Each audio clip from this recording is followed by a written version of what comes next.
एक दुखद घटना हुई जो कि शुक्रवार को हुई।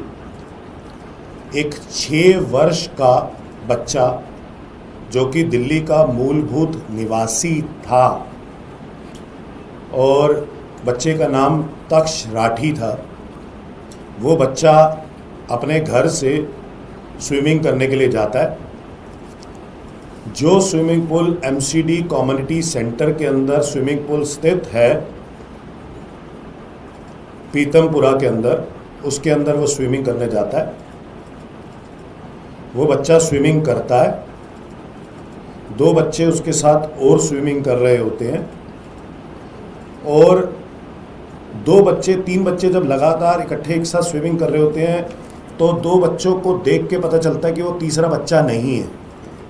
तभी वो तुरंत दोनों बच्चे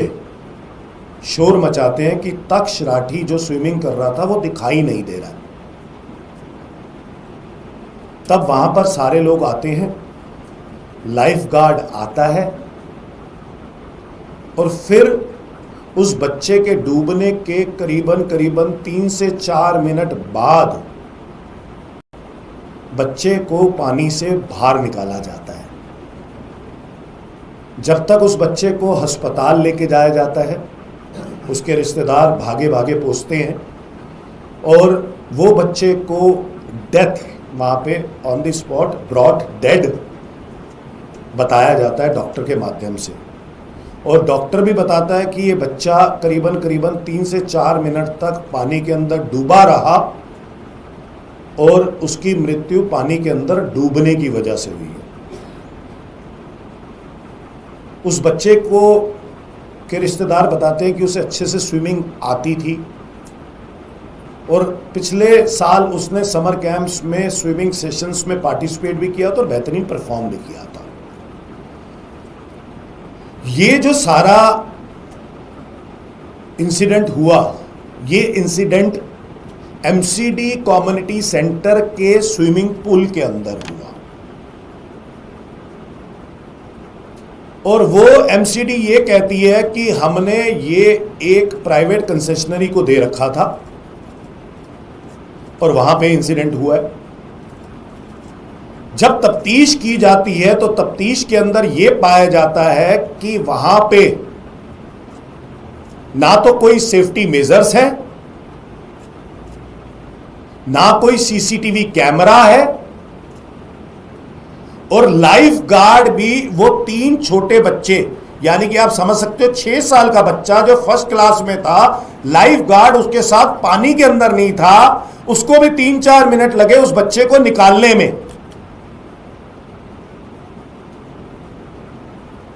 ये केस तो सीधा सीधा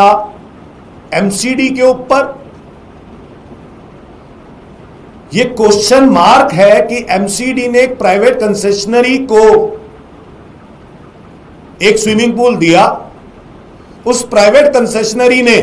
जो फीस ली, आप सबको पता है कि स्विमिंग पूल वाले कैसे फीस लेते हैं, किस हिसाब से लेते हैं, पैरामीटर्स के हिसाब से लेते हैं कि नहीं लेते हैं, वो तो ली, लेकिन उसके अलावा ना तो कोई सेफ्टी मेजर्स रखे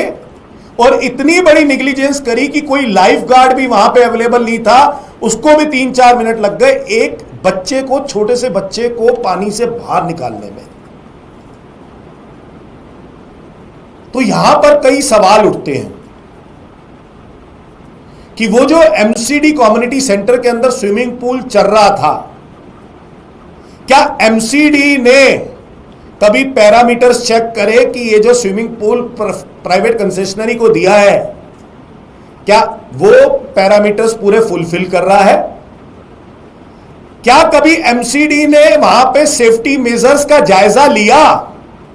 कि दिल्ली की जनता, दिल्ली के बच्चे वहां पे स्विमिंग करने के लिए जाते हैं, क्या वो वहां पर सेफ हैं, सिक्योर हैं? क्या कभी एमसीडी ने यह जाके भी चेक किया कि वहां पर जो लाइफ गार्ड्स तैनात हैं, क्या वो लाइफ गार्ड्स इतने ट्रेंड हैं कि अगर कोई बच्चा डूबने लगे या कोई व्यक्ति डूबने लगे उसको बचा सकते हैं और तुरंत कितने सेकंडों के अंदर बचा सकते हैं? मेरा सवाल सीधा सीधा भाजपा से है भाजपा का मेयर राजा इकबाल सिंह जी है। राजा इकबाल सिंह जी, आपके टेन्योर में सीएम रेखा गुप्ता की कॉन्स्टिट्युएंसी के अंदर, पीतमपुरा के अंदर यह इंसिडेंट हुआ है। क्या आपने कभी इनका जायजा लिया है? क्या कभी आपने यह चेक किया है कि दिल्ली की जनता स्विमिंग करते हुए भी सेफ है? एमसीडी जो प्राइवेट कंसेशनरीज को दे देती है ये स्विमिंग पूल्स, क्या आप लोग सिर्फ इनसे कमीशन लेते हैं या अपने लोगों को मुफ्त में वहां पे स्विमिंग करने के लिए भेजने के लिए उनको मजबूर करते हैं, या वहां पे सेफ्टी मेजर्स का भी जायजा लेते हैं, वहां पे लाइफ गार्ड्स का भी जायजा लेते हैं और वहां पे देखते हैं कि क्या दिल्ली की जनता की जिंदगी सुरक्षित है कि नहीं है? इस बात का मुझे लगता है कि राजा इकबाल जी को, जो मेयर है दिल्ली के, अभी तक उन्होंने इस पर कोई प्रतिक्रिया नहीं दी। सीएम रेखा गुप्ता की कॉन्स्टिट्युएंसी के अंदर हुआ, उन्होंने कोई प्रतिक्रिया नहीं दी। वो दिल्ली की मुख्यमंत्री हैं, उनके इलाके के अंदर ऐसा इंसिडेंट हो रहा है और दिल्ली के एक बच्चे की, जो दिल्ली का मूलभूत नागरिक है, उसके माता पिता जो दिल्ली के वोटर हैं, उनके बारे में कोई जायजा नहीं लिया। साथ में उन्होंने क्या एक्शन लिया ऐसे सारे स्विमिंग पूल्स के खिलाफ जहां पर सेफ्टी मेजर्स का साफ साफ उल्लंघन होता है, फॉलो नहीं की जाते, निग्लिजेंस होती है। साथ में लाइफ गार्ड्स इतने ज्यादा एजुकेटेड नहीं होते, स्विमिंग के लिए इतने एजुकेटेड नहीं होते कि वो तुरंत किसी की जान बचा सके। तो हमारा आम आदमी पार्टी का ये मेयर राजा इकबाल से, सीएम रेखा गुप्ता से ये सवाल है, आपने इस इंसिडेंट के होने के बाद, पहले तो ये इंसिडेंट होना ही नहीं चाहिए था, आपके कार्यकाल में ऐसे इंसिडेंट हो रहे हैं, आपने इस इंसिडेंट के अगेंस्ट में क्या किया? उस प्राइवेट कंसेशनरी का क्या किया? आगे सेफ्टी मेजर्स और निग्लिजेंस ना हो, सीसीटीवी कैमरे लगे हो ताकि सारी चीजें रिकॉर्ड हो, लाइफ गार्ड सही हो, इसके बारे में आपने क्या एक्शन लिया है? और आप आगे इन सारे इंसिडेंट्स को रोकने के लिए क्या करने जा रहे हैं, इसके बारे में आम आदमी पार्टी, पूरी आम आदमी पार्टी जरूर जानना चाहती है।